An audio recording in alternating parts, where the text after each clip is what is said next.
Om Sai Ram. Sri Sai Sacharita, Chapter 29.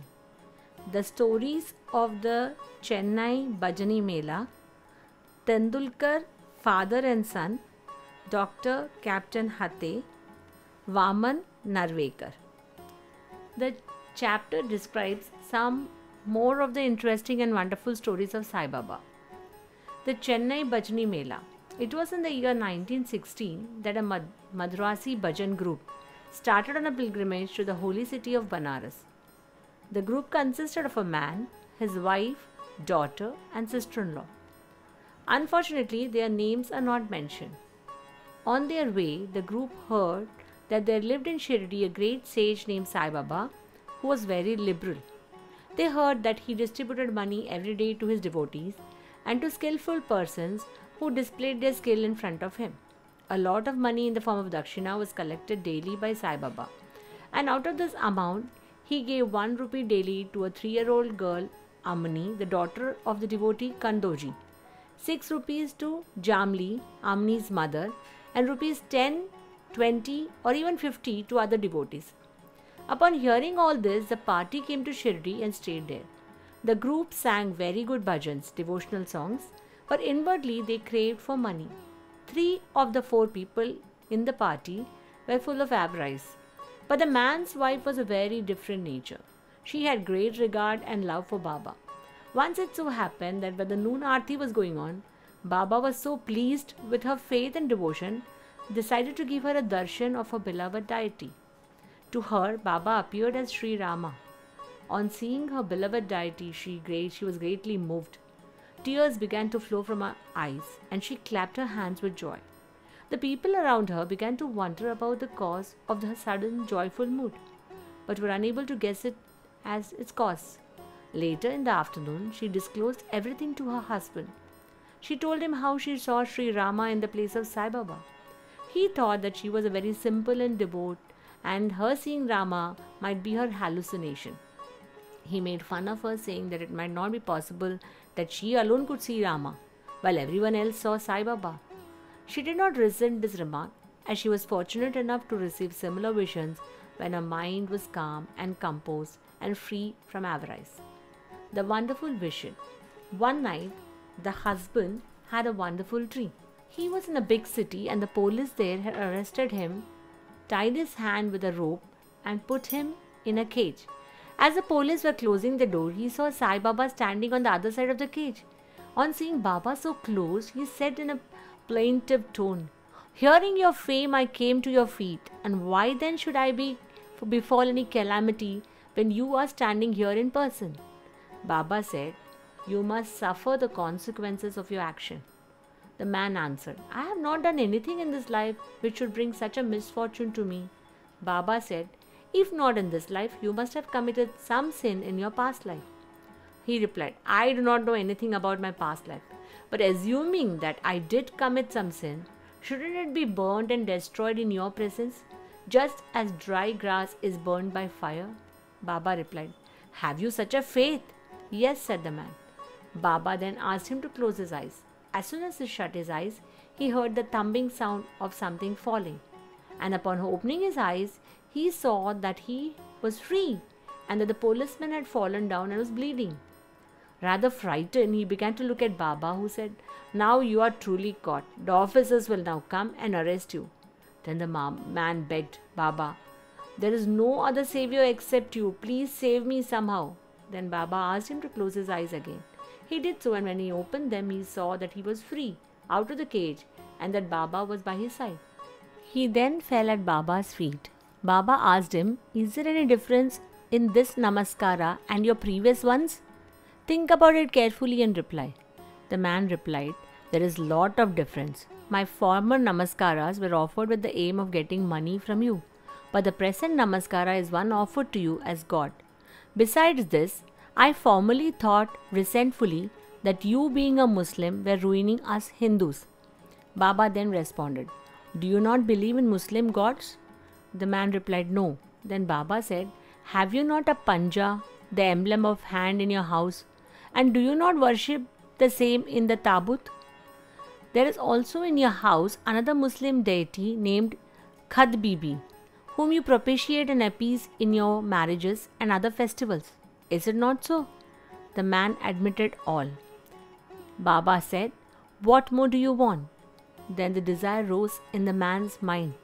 He wanted to receive the darshan of his Guru Ram Das. And then Baba asked him to turn back and look.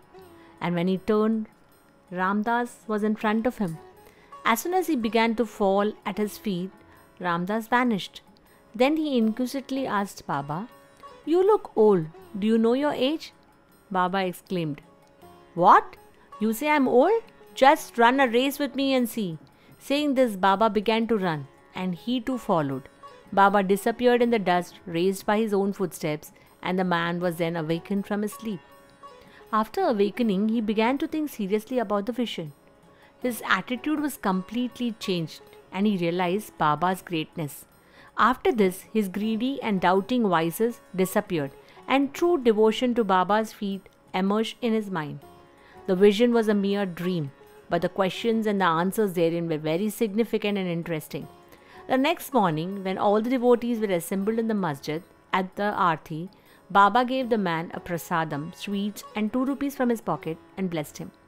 He made him stay there for a few more days and gave him his blessings, saying, "Allah will give you plenty and He will take care of you." He did not get anything more in the form of money, but he got far better things, Baba's blessings, which served him well for the rest of his life. The group got plenty of money afterwards, and their pilgrimage was successful, as they did not suffer any trouble or inconvenience during their journey. As they returned home safely and sound, thinking about Baba's words and blessings and the bliss they had experienced by his grace. This story illustrates one of the methods which Baba used in some cases to improve and reform his devotees. The Tendulkar family.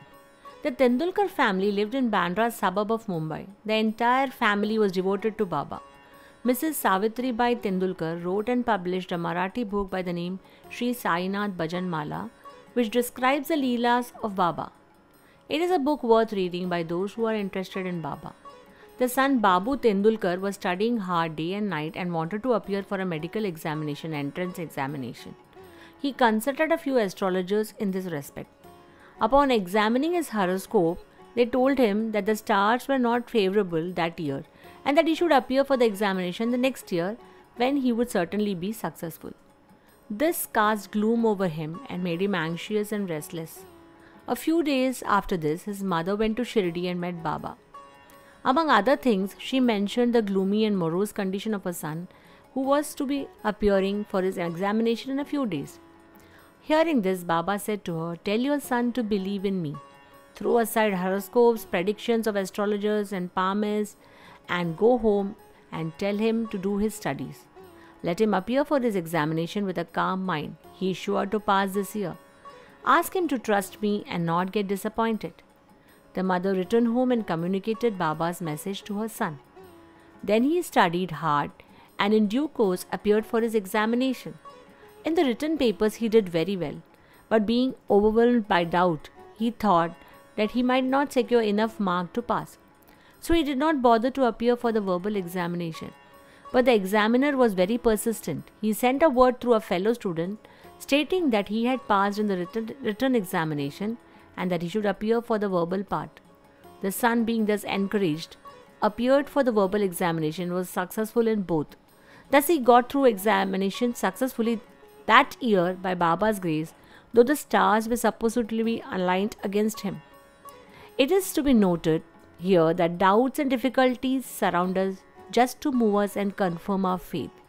Difficulties test our faith. It is only if we steadily hold on to Baba with faith and continue our endeavors that our efforts will ultimately be crowned with success.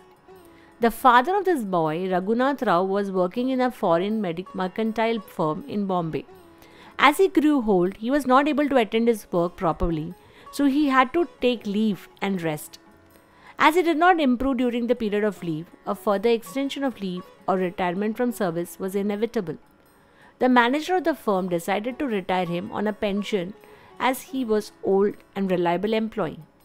The manager was considering the amount of pension to be paid. he was making it 150 rupees a month in his pension. Half the amount, 75 rupees, would not be enough to meet the expenses of the family. So they were all very anxious about this matter. 15 days before the final settlement, Baba appeared to Mrs. Tendulkar in her dreams and said, "I wish that 100 rupees should be paid as pension. Will this satisfy you?" She replied, "Baba, why ask me this? We fully trust you." Though Baba said 100 rupees, he was given 10 rupees more, 110 rupees as a special case. Such was Baba's wonderful love and concern for his devotees. Captain Hate. Captain Hate, a resident of Bikaner, was a great devotee of Baba. Once Baba appeared to him in his dreams and said, "Have you forgotten me?" Hate then immediately held Baba's feet and replied, "If a child forgets his mother, how could it be saved?" Then Hate went up to the garden, plucked fresh wal papdi vegetables, and after arranging for a siddha, ghee, wheat flour and dal, etc., and dakshina, was about to offer all this to Baba. Suddenly he was awakened and came to know that the whole thing was a dream. Then he decided to send all these things to Baba at Shirdi. When he went to Gwalior a few days later, he sent 12 rupees by money order to a friend with instruction that 2 rupees should be spent on buying the siddha and wal papdi vegetables, and those should be offered to Baba, and 10 rupees as dakshina. The friend went to Shirdi and purchased all other things mentioned, but wal papdi vegetables were not easily available. However, a woman suddenly turned up with a basket on her head, which curiously enough contained the vegetables. They were purchased, and then all these were offered to Baba on behalf of Captain Hate. Mr. Nimonkar prepared the Naivedya, rice and wal papdi vegetables, the next day and offered it to Baba. Everyone was surprised to see that Baba only ate the wal papdi vegetables and did not eat the rice and other things on his plate. Hate's joy knew no bounds when his friend told him about this. The consecrated coin. On another occasion, Captain Hate wanted a coin that has been consecrated by Baba. He came across a friend who was bound to Shirdi, and Hate sent his rupee with this friend. The friend went to Shirdi and, as usual, after salutation, first gave Baba his own dakshina, which Baba pocketed. Then he gave Baba Hate's rupee. Baba held it in his hand and began to stare at it. He held it in front of his face, tossed it with his right thumb and played with it. And then he said to the friend, "Return this to his owner with the prasada of Hudi and tell him that I want nothing from him. Ask him to live in peace and contentment." The friend returned to Gwalior, handed over the consecrated coin to Hate and told him all that happened in Shirdi. Hate was very pleased and realized that Baba always encouraged good thoughts. As he wished intently, Baba fulfilled the same accordingly. Vaman Narvekar. Now let the readers hear a different story. A gentleman named Vaman Narvekar loved Baba very much. He once brought a coin and wanted it to be consecrated by Baba.